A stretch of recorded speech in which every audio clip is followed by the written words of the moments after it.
परम प्रेममय श्री ठाकुर जी के श्री चरणों में कोटि कोटि प्रणाम। जगदीश्वरी जगपालिनी पुरुषोत्तम अर्धांगिनी प्रणाम तुम्हें नारायणी।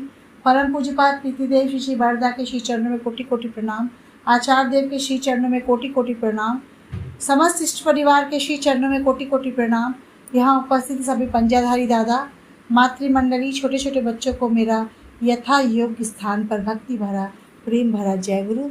आज बहुत सुंदर समय आप लोगों ने मुझे दिया है मंचासीन होने के लिए, और इस समय सब जगह बड़ी माँ का जन्म माह की धूम मची है। सारे विश्व में बड़ी माँ के जन्मदिन की धूम मची है और इस धूम में सभी लोग सराबोर हो रहे हैं। और सावन की जो वर्षा हो रही है, जैसे बड़ी माँ जब इस धराधाम पे आई थी उस समय भी ऐसा ही दृश्य था। वर्षा का मौसम था, खूब बारिश हो रही थी और उसी दरमियान हमारी बड़ी माँ का आविर्भाव हुआ। तो ठाकुर जी की जो पत्नी, धर्म पत्नी, जगत जननी श्री बड़ी माँ है, उनका जन्म चल रहा है। इसके बाद भादो महीना, दोनों साथ साथ चलता है, सावन और भादो। भादो महीना में ठाकुर जी का जन्म है, उसमें ठाकुर जी की धूम मची रहेगी। लेकिन हम लोगों ने देवघर में रह के ये सीखा, जानी हूँ, आचार्य देव हमेशा कहते हैं कि जब भी बड़ी माँ का जन्म हो, बड़ी माँ का मातृ सम्मेलन हो, कुछ भी हो, हम लोगों को सबसे पहले ठाकुर जी को आह्वान करना है, नारायण को बुलाना है, तो लक्ष्मी अपने आप ही चली आएंगी। नारायण को लक्ष्मी नारायण को लेके है, ना कि नारायण लक्ष्मी को लेके है। हर हाल में हम बड़ी माँ भी ठाकुर जी की पूजा करती थी, बड़ी माँ ही ठाकुर जी को मानती थी। तो हम कैसे बड़ी माँ की उपासना से, ठाकुर जी की उपासना से पहले बड़ी माँ की उपासना करें। सबसे पहले हम कोई भी सत्संग हो, मातृ सम्मेलन हो, ऐसा हम लोग ने वहाँ सीखा है कि हम लोगों को ठाकुर जी का ही गाने से, ठाकुर जी के आह्वान से, ठाकुर जी को पुकारने से ही हम लोगों का सत्संग शुरू होता है। एक बार की बात है, ठाकुर जी आश्रम में बैठे थे और कुछ भक्तगण आए थे। हम लोग ठाकुर जी को भगवान कहते हैं, लेकिन जब उनको मानने की, कहना, समझना और मानना, ये सारी चीज़ों में फ़र्क है। जब उनको मानने का समय आता है तो हम अपना विश्वास पूर्णतः खो देते हैं। तब हम इधर उधर मुंह मारने लगते हैं, इधर जाते हैं, मंदिर जाते हैं, गुरुद्वारा जाते हैं, मस्जिद जाते हैं, मतलब चारों तरफ हम मुंह मारते हैं। लेकिन इसी तरह आश्रम में ठाकुर जी बैठे थे। एक भक्त आए जो ठाकुर जी का दीक्षा लिए थे। वो ठाकुर जी से आके बोलते हैं, कलकत्ता से आते हैं वो, और ठाकुर जी से बोलते हैं, ठाकुर मेरे बेटे का मुंडन का शुभ मुहूर्त निकला है। अब वो मुहूर्त सिर्फ 3 घंटे के अंदर ही समाप्त होगा। 3 घंटे तक ही अभी पता चला है, और वो मुंडन जो है गंगा के किनारे होगा और 3 घंटे के अंदर ही वो मुहूर्त समाप्त हो जाएगा। मैं क्या करूं? क्योंकि वो नहीं समझ पा रहे थे कि ठाकुर जी भगवान हैं। ठाकुर जी भी सोचे कि व्यवस्था करने लगे, सभी को बुलाने लगे, कैसे इधर भेज रहे, कैसे 3 घंटे में इनको भागलपुर गंगा जी की किनारे सुल्तानगंज भेजा जाए। ठाकुर जी भी व्यवस्था में लगे हुए हैं और ठाकुर, वो भक्त भी परेशान है कि 3 घंटे के बाद अगर मुहूर्त समाप्त हो गया तो फिर अगले साल हमको ये मुहूर्त मिलेगा। बहुत भागा दौड़ी करने के बाद भी फिर भी उक्त दादा के मन में एक बार भी विचार नहीं आया कि हमारे ठाकुर भगवान हैं। हम लोगों के मन में भी नहीं आता है। हम लोग भी भटकाव में, कहते हैं ना, समय गवाया पथ खोजन को, अनुष्ठान का आडंबर अनुष्ठान ही पाया हमने, पथ गया चूल्हे भार।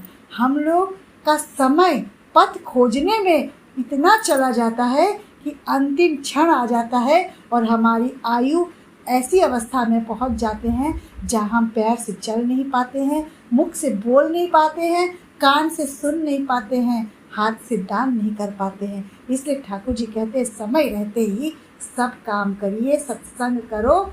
स्वस्थ जवानी में बुढ़ापा किसने देखा है?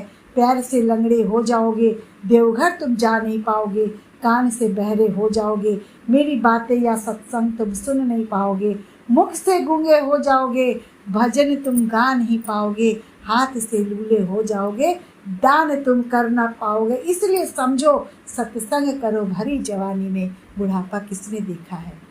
तो इस कड़ी में जो कहानी मैं सुना रही थी, जब ठाकुर जी अफरा तफरी में लग गए, तभी एक आश्रमवासी आते हैं, उनसे कहते हैं, दादा आप कहाँ भटक रहे हैं? आप तो पुरुषोत्तम के पास खड़े हैं, आप तो साक्षात भगवान के पास खड़े हैं और आप गंगा यमुना सरस्वती की तलाश में हैं, भगवान की तलाश में इधर उधर भटक रहे हैं। भगवान तो आपके पास ही बैठ रहे हैं। यहाँ का हर नल का पानी, यहाँ चापाकल का पानी, यहाँ बोरिंग का पानी, स्विमिंग पूल का पानी, नदी का पानी, नाले का पानी, सभी गंगा जल है।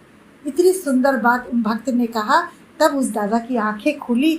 उन्होंने कहा, सही कह रहे हैं आप, कभी कभी आंखें खोलनी पड़ती है, क्योंकि हमारे आँखों में, हमारे दिल पे, हमारे सब जगह एक झीनी परत, काम, क्रोध, लोभ, बदलोभ, अविश्वास, न जाने कितनी सारी एक छोटी पतली परत पड़ी है। उस परत को अगर कोई हटा सकता है आसानी से, तो हम भगवान दे सकते हैं। इसलिए ठाकुर जी बोलते हैं, असीम जब ससीम होके सीमा में लेते स्थान, वृत्ति भेदी टान रहने से देखोगे भगवान। जब तक हम वृत्ति को भेदेंगे नहीं, तब तक हम भगवान को नहीं देख पाएंगे। तो वैसे ही उस दादा के कहने से उस दादा की आंखें खुल गई और उन्होंने साक्षात शिव का दर्शन कर लिया, साक्षात गंगा जी का दर्शन कर लिया। और वहाँ एक चापाकल से पानी लाया गया, उस बच्चे को वहाँ पर एक टब में रखा गया, उसको गंगा जल बनाया गया। उसके बाद उस बच्चे का मुंडन वहीं हो गया। इस तरह हम लोग अपने जीवन में चलते हैं, विश्वास और अविश्वास। विश्वास पे अविश्वास भारी पड़ जाता है। जब कहते हैं ना, प्रार्थना में बहुत कहा पर किया न वैसा काम, कल्पना में प्रकट हुए फल वे व्यर्थ तमाम।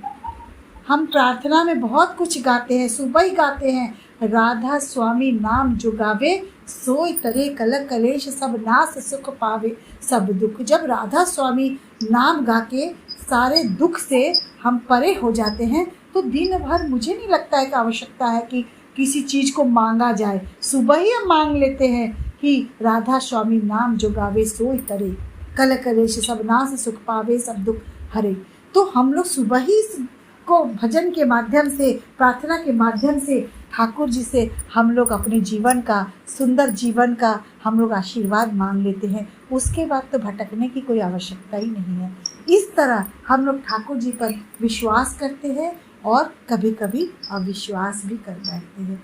अभी मैं बहुत दिनों तक देवघर में रही, 1.5 महीने। बिल्कुल आचार्य देव का जन्मदिन था और हम लोग बिल्कुल वहाँ पर रहे। 7 तारीख को बहुत धूमधाम से आचार्य देव का जन्मदिन मनता है। और आचार्य देव को देखिए, हर एक के हाथों से, किसी को भी ये नहीं कहते कि उसको दे दो, उसको दे दो, उसको दे दो, हर एक के हाथों से वो ग्रहण करते हैं अपना उपहार, सबको प्रसन्न करते हैं और सबको सुंदर भाव से सबका चीज़ ग्रहण करते हैं। क्योंकि ठाकुर जी मनुष्य प्रेमी है और आचार्य देव भी ठाकुर जी के उपासक है। इसलिए कहते हैं, हृदय देकर हृदय खरीदो, सेवा देकर सेवा, व्यवहार देकर व्यवहार खरीदो, विभव बढ़ा दो शोभा। तो हम लोग मनुष्य कैसे कमाएंगे? मनुष्य को ऐसे ही मिल जाएगा। मनुष्य कमाने के लिए हमको हृदय के बदले, दिल के बदले दिल एक्सचेंज करना पड़ेगा। रुपये से आप किसी का दिल कतई नहीं खरीद सकते हैं। रुपये से कुछ नहीं खरीद सकते हैं। कुछ भौतिक सुख सुविधा का सामान खरीद सकते हैं जो बाद में हमारे किसी काम का नहीं रहता है, लेकिन मनुष्य खरीदने के लिए हृदय देकर हृदय खरीदना पड़ता है। और सेवा देकर सेवा, सेवा के बदले ही सेवा मिलता है, व्यवहार के बदले व्यवहार मिलता है। तब देखिए आपके पास धन लक्ष्मी, आपके पास विभव बढ़ावे शोभा, तब देखिए क्या ऐश्वर्य आपके पास आता है। ऐसे मैं अपने जीवन का अनुभव बताती हूँ कि मैं कानपुर में मातृ सम्मेलन का सारा चीज़ देखती हूँ। 10 साल हो गए। इतनी विशाल जनसंख्या में मातृमंडली, बहुत सशक्त मातृमंडली कानपुर की है। बहुत सुंदर परिवेश है कानपुर का। और कल हम लोगों ने बड़ माँ का जो जन्मदिन मनाया, इतनी बारिश के बावजूद भी कितनी सैकड़ों की संख्या में लोग आए। और उन लोगों को कैसे लोगों को लाना है, लोगों को क्या मैं नेता हूँ कोई, क्या लोगों को नेतृत्व करना है, लोगों को व्यवहार से खुश करना है, आचार से खुश करना है, तभी हमारे पास ये लोग आएंगे। हर काम के लिए आपको मनुष्य की आवश्यकता है। आप अपने घर में अगर बच्चों का बर्थडे पार्टी करते हैं, आप बच्चों की शादी करते हैं, कोई शोक सभा आयोजित करते हैं, उसमें मनुष्य है नहीं है तो आपका सब चीज़ बेकार है। इसलिए ठाकुर जी कहते हैं man is my income and love is my expenditure. मनुष्य हमारी आमदनी है, प्यार हमारा व्यय है। लेकिन हम और आप सबने मिलकर क्या कर दिया, अहंकार हमारा आय है और पैसा अहंकार, ego is my income and money is my ego हमारा आमदनी है और मनी है एक्सपेंडिचर। इस तरह ठाकुर जी की बातों को हम लोग उलट पुलट के पेश करते हैं और उलट पुलट के जीवन जीते हैं और पूरा दोषारोपण ठाकुर जी पे करते हैं।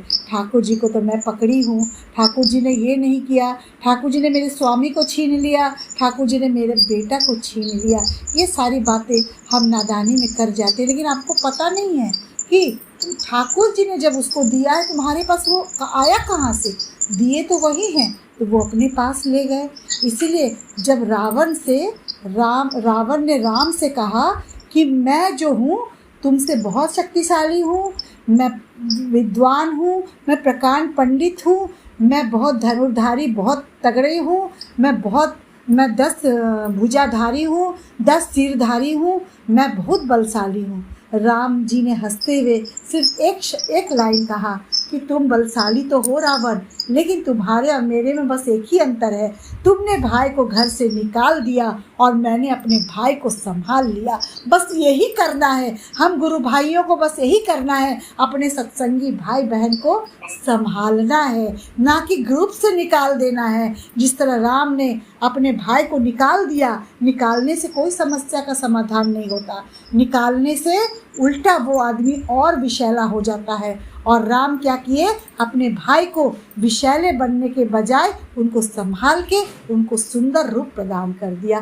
तो इसीलिए कहते हैं Thakur repairs the man just like a motor car. Thakur मनुष्य को रिपेयर करते हैं कैसे, मोटर कार की तरह। गैराज में पुरानी गाड़ियाँ भी आती है, नई गाड़ियाँ भी आती है। पुरानी गाड़ियों को बिल्कुल रेनोवेट किया जाता है, सुंदर बनाया जाता है ठोक पीट कर, और नई गाड़ियों को रिचार्ज किया जाता है। जैसे हम जब देवघर जाते हैं तो ठाकुर का मतलब ही है ठोक पीट, ठाकुर ठठेरा का काम करते हैं हमारे जीवन में। आप लोग जानते हैं ना, पॉटर जो होता है, जो मिट्टी का बर्तन बनाते हैं, वो जब मिट्टी का बर्तन बनाता है तो बर्तन जब टेढ़ा होने लगता है तो एक हथौड़े से ठक से ठोकता है और बर्तन सीधा हो जाता है। उसी तरह ठाकुर जी हमारे जीवन के ठठेरा है। हम जब टेढ़ा मेढ़ा आकार लेते हैं, टेढ़ा मेढ़ा चलते हैं, तो ठाकुर जी टक से एक ठोकर मारते हैं और हम फिर सीधे चलने लगते हैं। तो गैराज में दोनों तरह की गाड़ियाँ आती है, सारी गाड़ियाँ, कोई रिपेयर होती है, कोई रिचार्ज होती है, कोई रेनोवेट होती है, और फिर सुंदर आकार लेके हम उस गैराज से अपनी गाड़ियों को निकालते हैं। तो ठाकुर जी मनुष्य प्रेमी थे, मनुष्य को पकड़िए। रामचंद्र जी ने कहा है मैंने अपने भाई को संभाल लिया, तुमने निकाल दिया। बस इतना ही हम लोग को करना है कि हमारे जितने बंधु बांधव हैं, जितने गुरु भाई बहन हैं, सभी को हम लोग को समेट के रखना है, सभी को ऐसे रखना है कि कोई भी कारण से वो हमसे छूटने ना पाए। इसी वजह से इसी को दूर करने के लिए डीपी वर्क किया जा रहा है, दीक्षा पत्र कार्य। दीक्षा पत्र कार्य सब लोग कर रहे हैं। आपको क्या लगता है कि आचार्य बैठे बैठे आदेश दे रहे हैं कि दीक्षा पत्र कार्य करो?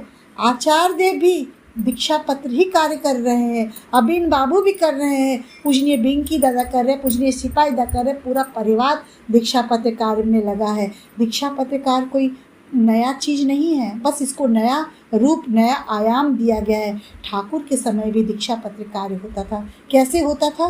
ठाकुर जी से कई लोग जो भक्तगण आके कहते थे मैं इष्टवृत्ति नहीं कर पाता हूँ, छोड़ दिया हूँ, ठाकुर जी उनको समझा बुझा के फिर वापस ले आते थे। वही तो हम लोग को करना है। दीक्षा पत्र का काम जीसस क्राइस्ट के समय भी चलता था। जीसस क्राइस्ट कहते थे मेरे भक्तों, मैं उसी से खुश रहूँगा जो मेरे शावकों को ढूंढ ढूंढ के लाएगा। शावकों का अर्थ है जो हिरण के बच्चे रहते हैं, मतलब शावक यहाँ कहने का तात्पर्य है जो मेरे असली भक्तों को, जो खोए हुए भक्तों को ढूंढ ढूंढ के लाएगा, उससे मैं बहुत खुश रहूँगा। ये जीसस क्राइस्ट बोले हैं। जीसस क्राइस्ट बोलते हैं come with me I shall make you the fishers of man. मेरे साथ आओ भक्त, मेरे साथ आओ, मैं तुमको मनुष्य पकड़ने का मछुआरा बना दूंगा। मनुष्य पकड़ने का मछुआरा ही तो बनने के लिए आचार्य देव बोल रहे हैं दीक्षा पत्रिकार में, और कुछ नहीं है दीक्षा पत्रिकार। इसमें हमारे जो खोए हुए, जो हमारे गुरु भक्त हैं, किसी कारणवश भीड़ में दीक्षा हो गई, समझ नहीं पाए, बुझ नहीं पाए और कोई तारतम्य नहीं बिठा पाए, तो उन्हीं को ढूंढ के लाना है। कठिन है, बहुत कठिन है डगर पनघट की, लेकिन नामुमकिन नहीं है, ये हो सकता है। क्योंकि दीक्षा पत्रिकार की बात मैं कहूँ, आचार्य देव भी कर रहे हैं। एक दिन, आज पिछले साल की बात मैं बताती हूँ अपनी अनुभूति के माध्यम से, कि पिछले साल आचार्य देव जब परिक्रमा के लिए निकले थे, 6 महीने के टूर के लिए जब निकले थे, तो उस समय वो आसाम के मोरी गांव पहुँचे थे, कुहा टोली मोरी गांव। वहाँ एक माँ आती है, आचार्य देव के श्री चरणों में निवेदन करती है कि दादा, मेरा बेटा कानपुर में रहता है और वो मंदिर से युक्त नहीं है। वो न किसी गुरु भाई को जानता है, न किसी को नहीं जानता है, और मंदिर का उसको पता नहीं है, चाहे ढूंढना नहीं चाहता होगा। आचार्य देव वहाँ से मेरे भैया से किसी को कह के, डॉक्टर मधुप जो मेरे भैया हैं, उनसे मेरा फ़ोन नंबर मंगवाते हैं। और आचार्य देव कानपुर का मतलब ममता को ही जानते हैं, तो आचार्य देव फ़ोन करवाते हैं कि एक ऐसे एयरफोर्स स्टेशन पे एक दादा हैं जो ठाकुर जी से जुड़ नहीं पा रहे हैं, मंदिर आ नहीं पा रहे हैं, ममता से कहो तुरंत, ममता तुमसे तुरंत कांटेक्ट करो। आचार्य देव के फ़ोन आना, उसके बाद तो मेरी तो खैर उस दिन की मैं अपने बातों को शब्दों में नहीं बयान कर सकती। जब आचार्य देव से आपकी फ़ोन पे बात हो जाती है तो क्या बात हो जाती है। पूरा दिन, पूरा समय, पूरा साल भर ऐसे बीत गया कि लगता था कि पूरे दिन आचार्य देव से बात करके इतना उन्माद, इतने संतुष्टि, इतनी प्रसन्नता पैदा होती है। आप लोग भी जब जाते होंगे देवघर तो आचार्य देव सिर्फ पूछ देते हैं कैसे हो, आप लोग कह देते हैं भालो हैं, तो कितना सुंदर, कितना अच्छा लगता कि आचार्य देव ने मुझसे पूछा कि तुम कैसे हो। इतनी भीड़ में उन्होंने मुझे तवज्जो दी। एक बहुत बड़ी बात होती है फ़ोन आना। फिर मैंने उस दादा से कांटेक्ट किया। दादा चूँकि वहाँ जैमर लगा रहता है, वहाँ एयरफोर्स में लोग फ़ोन नहीं उठाते हैं, लेकिन फिर मैंने उनको मैसेज किया तो दादा से मेरी बात हुई। आज दादा इतने एक्टिव है कि हमारे घर से उनका घर 20 किलोमीटर दूर है। और मैं वही आचार्य देव से इस बार गई थी तो बता रही थी कि 20 किलोमीटर दूर है दादा, वो इतने एक्टिव हो गए कि हम लोग उनके एक्टिवनेस से परेशान हो गए। परेशान इस तरह हो गए कि जब वो कहते हैं कि अब मैं हफ्ते में सत्संग रखूँगा, 2 हफ्ते में रखूँगा, 20 किलोमीटर हमें जाना पड़ता है, उससे हम लोग परेशान हो गए हैं। अब वो दादा इतने एक्टिव हो गए हैं, तो हम समझते हैं कि हम कर रहे हैं डीपी वर्क, दादा भी कर रहे हैं, आचार्य देव भी दीक्षा पत्र काम कर रहे हैं। अभी हम लोग वहाँ गए थे देवघर, तो दादा हमेशा नई टीम आती ही रहती, नई टीमों को दादा सबको बताते रहते कैसे मंदिर को लेके चलना है, कैसे जीवन में चलना है, कैसे कमेटी बनाना है, कमेटी बना के किस तरह करना है। तो आचार्य देव कह रहे थे कि तो एक दादा लोग आए थे वो कुछ कमेटी के गठन के लिए, तो उनको कह रहे थे कमेटी बनाना चाहते हो, लेकिन मेरी बात तो तुम लोग सुनोगे नहीं। कमेटी बना लोगे, उसके बाद एक अहंकार का पर्दा लगा लोगे और उस अहंकार के अंदर किसी को प्रवेश ही नहीं करने दोगे, क्योंकि वो पर्दा तुमको प्रवेश ही नहीं करने देगा। तो आचार्य देव बता रहे हैं कि तुम लोग किस तरह मंदिर को लेके चलोगे।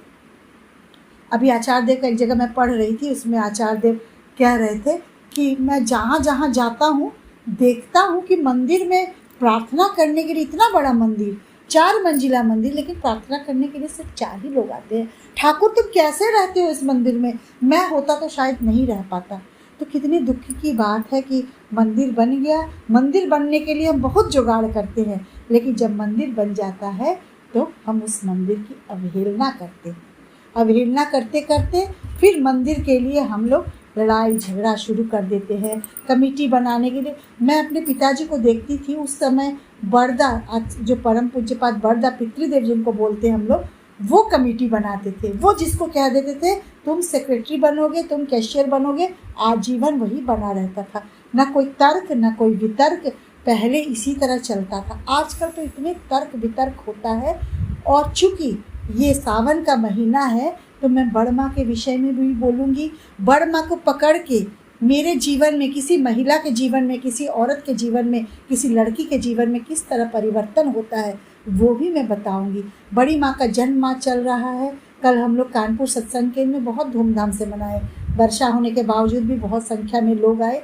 तो बड़ी माँ का जो ये मातृ सम्मेलन जो हम लोग करते हैं, ये क्यों करते हैं, किस तरह किया जाता है? हम लोग बस ये पढ़ लेते हैं, कोई भी एक मैसेज जो कई वर्षों का मैसेज रहता है अचानक आपके व्हाट्सएप पे आ जाता है और वो मैसेज एक के बाद दूसरे, दूसरे के बाद तीसरे, ऐसे न जाने लाखों लोगों के पास पहुंच जाता है फेक मैसेज। उस मैसेज को पढ़ के हम लोग सब चेंज कर देते हैं। पर मैं यहाँ कहना चाहूँगी, मुझे जो देवघर में एक जानकारी मिलती है कि आप लोग कोई भी नियम अगर परिवर्तित होता है, परिवर्तन होता है, तो वो नियम सत्संग के ऑफिशियल वेबसाइट पे होता है। आप लोग उस ऑफिशियल वेबसाइट पे जाइए और कोई नियम अगर आया होगा तो आप उस पर पढ़ लीजिए। अभी 22-23 तारीख की बात चल रही थी, 22 को सत्संग नहीं होगा, 23 को नहीं होगा। जी हाँ, 23 को किसी का भी जब हविष्यान होता है, तिरोधान तिथि रहता है, उस दिन सत्संग या मातृ सम्मेलन नहीं करना चाहिए। ना करे तो बेहतर है। इस बार हमारे पूज्य पाद श्री बड़दा का तिरोधान तिथि 23 को पड़ा था। कई जगह से सत्संग भी हुआ, कई जगह से मातृ सम्मेलन हुआ, लेकिन आप सोच सकते हैं बड़ी माँ जो उनके बेटे बड़दा का तिरोधान तिथि है और बड़ी माँ का क्या हम जन्मदिन मना सकते हैं? कोई माँ ये स्वीकार करेगी कि मेरा बेटा आज के दिन वो बेटा का अपना शरीर रखे थे, उस दिन क्या कोई माँ जन्मदिन मना सकती है? तो इन सभी बातों को आपको सोचना पड़ेगा, समझना पड़ेगा। ऑफिशियल वेबसाइट पे जाइए। मेरे पास बहुत फ़ोन आता है, माँ आप तो देवघर से हैं। मैं बोली देवघर से तो हूँ, लेकिन मैं भी वहाँ से जानकारी प्राप्त करती हूँ। अभी 22 तारीख का था, बड़ी माँ का आविर्भाव तिथि था। उस दिन भी लोग पूछने लगे कि आज सत्संग नहीं होता है। पर मुझे जहाँ तक समझ में आया कि वो देवघर के लिए मैसेज था कि देवघर में आज के दिन कोई मातृ सम्मेलन नहीं होगा, क्योंकि वहाँ बड़ी माँ का आविर्भाव तिथि पालन हो रहा है और इस आविर्भाव तिथि सत्संग आश्रम में मनता है, तो कोई कैसे किसी घर में मातृ सम्मेलन हो सकता है? तो इन सब बातों को हमको समझना पड़ेगा। हम लोग मातृ सम्मेलन के माध्यम से, मातृ सम्मेलन क्यों होता है? मातृ सम्मेलन इसलिए 4:30, 3:30, 5:30 तक ख़त्म करने का ही आदेश है। 1 सवा डेढ़ घंटा में आप ख़त्म करिए, ताकि बड़ी जो हमारी माता मनमोही ने जो मातृ सम्मेलन की परंपरा आरंभ करी थी कि दोपहर के समय सभी माताएं फ्री रहती हैं और वो माताएं जो इधर उधर बातों पंचायत में व्यस्त रहती हैं, वो पंचायत में व्यस्त ना रहकर कुछ भगवान की बातें, क्योंकि माता मनमोहिनी हुजूर जी महाराज की दीक्षा ली हुई थी। हुजूर जी महाराज क्या कहते थे जानते हैं? हुजूर जी महाराज बोलते थे, जग प्रसन्न गुरु प्रसन्न सारा जग रूठा, उसका कोई रोम न टूटा। कितनी सुंदर बात है। गुरु अगर प्रसन्न है, सारा जग रूठ जाए तो उसका कोई बाल बाका नहीं कर सकता। बाल न बाका करी सके जो जग बैरी होई। तो इतना गुरु की महत्व इतना ज़्यादा है। करता करत न होते है, गुरु करे सब होई, 7 खंड 9 दीप में गुरु से बड़ा न कोई। तो हम लोग गुरु की पूजा करते हैं, लेकिन उनकी बातों को, उनकी चीज़ों को हम लोग अपने हिसाब से मानते हैं। लेकिन हम लोगों को अपने गुरु जी के हिसाब से, गुरु जी को क्या पसंद था, गुरु कई जगह मैं देखती हूँ कि अभी गुरु पूर्णिमा मनाया गया, कई जगह वो जो नारायण की पूजा होती है, पंजीरी और चरणामृत ये सब बटता है। लेकिन क्या आपको ये समझ में आता है कि हमारे गुरु को क्या पसंद है? गुरु को सिर्फ बताशा का भोग पसंद है, सफ़ेद फूल पसंद है। ये तो हम सोचते ही नहीं हैं। हम अपनी पसंद को सोचते हैं कि हम ये करेंगे, वो करेंगे। हम लोग सोचते हैं गुरु कृष्ण है, गुरु राम है, सब तो है, गुरु ही सब है। लेकिन सब अपने अपने समय में जब आते हैं धराधाम पे, तो अपना अपना नियम, अपने अपने रूल्स, अपने अपने विचार लेके आते हैं। उन विचारों को सम्मान करना पड़ता है। एक हीरो जो रहता है, वो हीरो एक जगह वो हीरो रहता है, एक जगह विलेन रहता है, एक जगह उसकी पूजा होती है। हीरो देखिए, जगह का महत्व है, आज आदमी के स्थान का महत्व है। एक सांप जब बाहर आपके घर में घुस जाता है, उस सांप को पीट पीट के मार दिया जाता है। लेकिन अगर एक सांप शंकर जी के गले में आके लटक जाता है तो उसकी पूजा हो जाती है। पत्थर की पूजा, पत्थर जब को शंकर में के शिवलिंग में तराश दिया जाता है तो शंकर हो जाते हैं, और पत्थर को तोड़ तोड़ के बिखरा दिया जाता है तो कंकड़ हो जाता है। बात होता है स्थान की, कौन से स्थान पे किसकी पूजा होनी चाहिए। अब हम लोगों के यहाँ पंचमुखी हनुमान जी का मंदिर है, तो हनुमान जी के मंदिर में लड्डू का भोग लगता है, वहाँ हम कहेंगे कृष्ण जन्माष्टमी मनाएंगे, तो वहाँ पर कैसे संभव है। तो हर युग में हर भगवान अपना नियम, अपने रूल, अपने रेगुलेशन लेके आते हैं, जिसको हमको फॉलो करना पड़ता है। तो उसी तरह माता मनमोहिनी जब हुजूर जी महाराज की बातें दोपहर के समय खाना पीना से फुर्सत होकर दोपहर के समय जब गुरु जी की बातें किया करती थी, तो सब महिलाएं आश्रम की एकत्रित होकर सुना करती थी। उसी में एक छोटी सी कन्या बैठी होती थी, ठाकुर जी की बड़ी बेटी साधना दी। वो सुनती थी। देखिए, चैरिटी बिगिंस एट होम। अच्छे काम की शुरुआत घर से होती है। आचार व्यवहार, अभ्यास व्यवहार जैसा संतान का जीवन भी वैसा। नशा तुम्हारा जिस तरह, जिसमें जिस प्रकार, आचार व्यवहार चरित्र भी धरे वही आकार।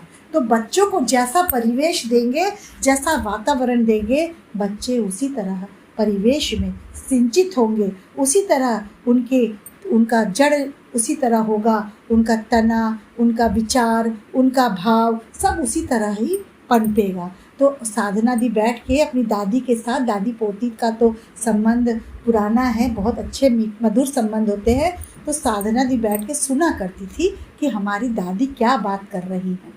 तो सुनते सुनते वो इतनी टैलेंटेड थी, इतना मतलब गुणी थी कि उनके मन में एक भाव पैदा हो गया और उन्होंने साधना दी रचित प्रार्थना कर दी और उन्होंने लिख डाला, ठाकुर तुम्हारी विद्धि मेरी विद्धि को स्पर्श करे, तुम्हारी प्रतिष्ठा करना ही मेरे जीवन का सर्वप्रथम व्रत। ये हमको आपको सबको जानना पड़ेगा कि तुम्हारी प्रतिष्ठा करना ही मेरे जीवन का सर्वप्रथम व्रत है, ना कि अपनी प्रतिष्ठा।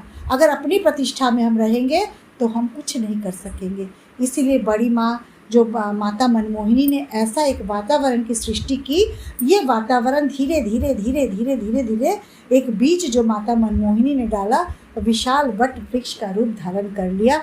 आज तो एकदम मातृ सम्मेलन की, साधना दी रचित प्रार्थना की, ठाकुर पांचाली की धूम मची है। कहते हैं ना, स्वर्ण सोने का मनुष्य आया, सुन लो सुनो रे तुम, सुनाता हूँ बचने बढ़ने का पथ, जिस पथ पर चला ठाकुर अनुकूल करत। ये ठाकुर पांचाली में लिखा गया है। जिस पथ पर आया सोने का मनुष्य उस समय ठाकुर जी का आविर्भाव हुआ और बड़ी माँ उनकी लीला संगिनी बनी। बड़ी माँ को पकड़ के कैसे हम अपने जीवन को सुधार सकते हैं, बना सकते हैं। मेरे पिताजी जो एक सह प्रतिनिधिक थे, 90 वर्ष की अवस्था में उनका देहांत हो गया। वो हमेशा कहते थे, वो हमेशा ठाकुर जी की ठाकुरमय थे। कभी भी हम लोग यहाँ से जाते थे, कानपुर से कोई कहीं से गया, प्रयागराज से गया, तो पहले हम लोगों का हाथ देखते थे कि ये लोग ठाकुर भोग लाया है कि नहीं। फिर हम लोग कहते थे कि अरे यहीं से लेके दे देंगे, लेकिन वो कहते थे जहाँ से आते हो ना वहीं से ठाकुर भोग लाना चाहिए, ताकि तुम्हारा ध्यान, तुम्हारा दिमाग उस भोग में अटका रहे, ठाकुर जी का नाम चलता रहे कि ठाकुर जी का भोग ले जा रहे हैं, इसको गंदे में ना रखें, इसको सुंदर जगह रखें, हमेशा तुम कनेक्टेड रहो पूरी जर्नी में। तो मेरे पिताजी इस तरह कहते थे कि ठाकुर जी की मर्जी के बिना एक पत्ता नहीं हिलता है। और लड़कियों के कंधे पर सवार होकर ठाकुर जी विशालकाय यूनिवर्सिटी में जाते हैं। हमारी जितनी माएँ यहाँ उपस्थित है, हम लोग विशाल यूनिवर्सिटी के छात्र हैं। मैं MA BEd जरूर हूँ, लेकिन यूनिवर्सिटी में आपके पढ़ाई का कोई मोल नहीं है।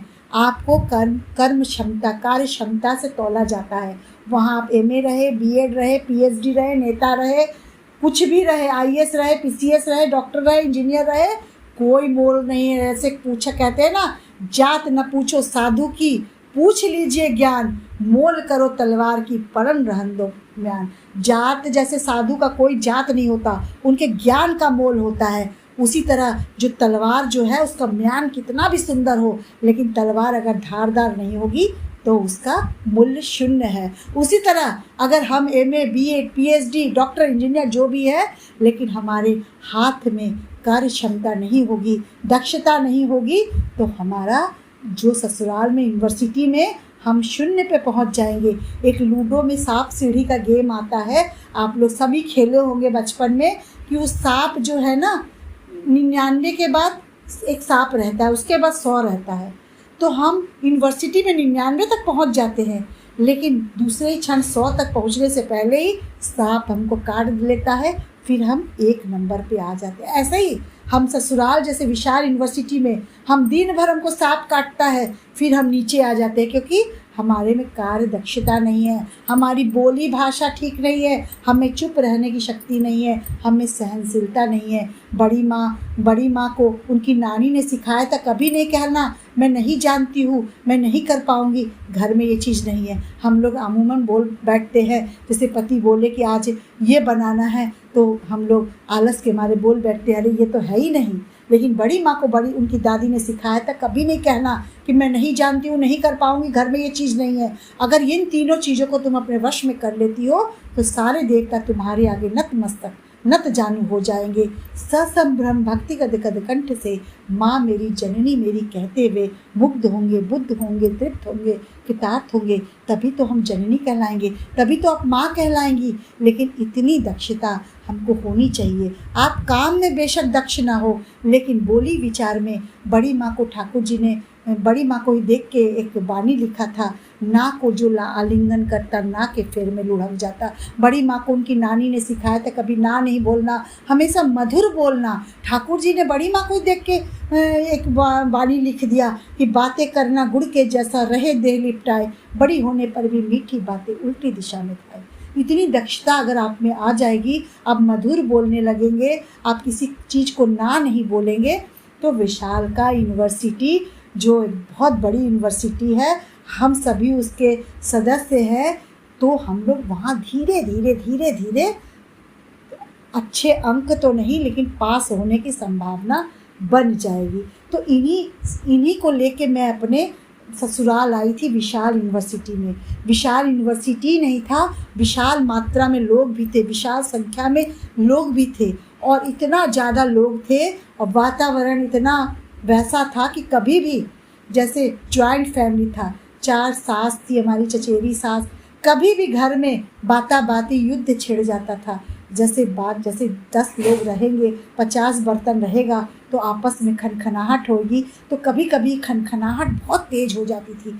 लेकिन चूँकि बड़ी माँ के विषय में हम लोग जानते थे, समझते थे, क्योंकि मेरी माँ ही को मैं देखती थी कि वो ज़्यादा पूजा पाठ तो नहीं करती थी, लेकिन उनमें दक्षता बहुत थी। वो मेरे पिताजी को ठाकुर जी के काम में बहुत सहयोग करती थी। मेरे पिताजी VRS भी ले लिए, 7 साल की नौकरी बाकी थी, VRS लेके देवघर आ गए, लेकिन मेरी माँ ने एक शब्द भी नहीं बोला।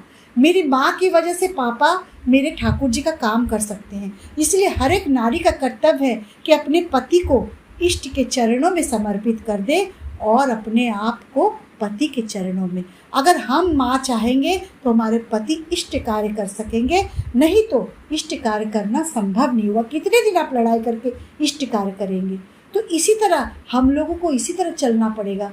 तो मैं जब विशालका यूनिवर्सिटी में आई तो मैं कुछ नहीं बोलती थी, चुप रहती थी। जितनी मेरी दक्षता थी काम की, जो मैं समझ पाती थी, बड़ी माँ का जो मैंने सीखी थी अपनी माँ से, जैसे रत्नावली जो तुलसीदास की पत्नी थी, तुलसीदास नहीं थे, उनकी पत्नी ने उनको राम के इष्ट के चरणों में समर्पित कर दिया। उनकी पत्नी के 2 ही लाइन में जो तुलसीदास हो गए। उन्होंने बस इतना ही कहा, अस्थि चर्म में देह मम, जाने कैसी प्रीत, ऐसी सो सी राम में तव न हो भयभीत। उन्होंने कहा कि अस्थि चर्म के एक नारी है, उससे तुम इतना प्रेम करते हो, इतना प्रेम करे हो कि तुमको नदी नाला कुछ नहीं समझ में आता, अंधे हो गए हो, सांप भी नहीं समझ में आ रहा है कि सांप लटक रहा है, रस्सी समझ के कूद पड़ते हो। अगर ऐसी प्रीत, ऐसी लगन, ऐसा प्रेम तुम प्रभु श्री राम में लगाओगे तो तुम क्या हो जाओगे। तो उसी समय से ब्रेकिंग पॉइंट था, तुलसीदास हो गए। तुलसीदास की पत्नी ने उनको विश्व देश समाज सब में स्थापित कर दिया और खुद भी स्थापित हो गई। तो ऐसा हमारा जीवन होना चाहिए कि हम अपने पति को इष्ट के चरणों में ठाकुरमय कर दें। अगर वो बहुत कठिन जरूर है लेकिन नामुमकिन नहीं है। मेरे पतिदेव एक सहप्रतिवित्तिक हैं। एक दिन मेरा जन्मदिन था तो उनको किसी ने सत्संग के लिए बोला कि आज मेरे घर सत्संग है दादा। तो मेरे पतिदेव सोच रहे थे कि शायद मैं नाराज़ हो जाऊंगी अगर वो सत्संग करने चले गए। वो भी माँ सोच रही थी कि आज ममता माँ का बर्थडे है, उनके पति को मैं बोलूँगी कहीं वो दोनों पति पत्नी ना लड़ जाएं। तो मैंने उस समय अपने पति से कहा कि जन्मदिन तो मेरा होता रहेगा, 9 बजे के बाद भी हम लोग जन्मदिन मना लेंगे, लेकिन आपको सत्संग करना है, आप सत्संग करिए। आप लोग को पता ही होगा कि मेरे पति शादी से पहले अदीक्षित थे, उनकी दीक्षा नहीं हुई थी, लेकिन ठाकुर जी की पूजा करने से, ठाकुर जी को कंधे पे चढ़ा के लाने से ठाकुर जी आपकी मदद ज़रूर करते हैं। ठाकुर जी आपका कुछ दिन परीक्षा ज़रूर लेते हैं, लेकिन आपकी मदद ऐसे करेंगे कि हमारे विशाल यूनिवर्सिटी में, उतनी बड़ी यूनिवर्सिटी, उतनी तादाद में लोग, उतनी संख्या में लोग, और कर्ता माँ को तो आप जानती हैं कि बड़ी माँ को कितना परेशान करती थी, लेकिन ठाकुर जी क्या कहते थे कि कर्ता माँ की वजह से बड़ी बहू बड़ी माँ बन पाई। हम लोग ऐसा कहेंगे क्या?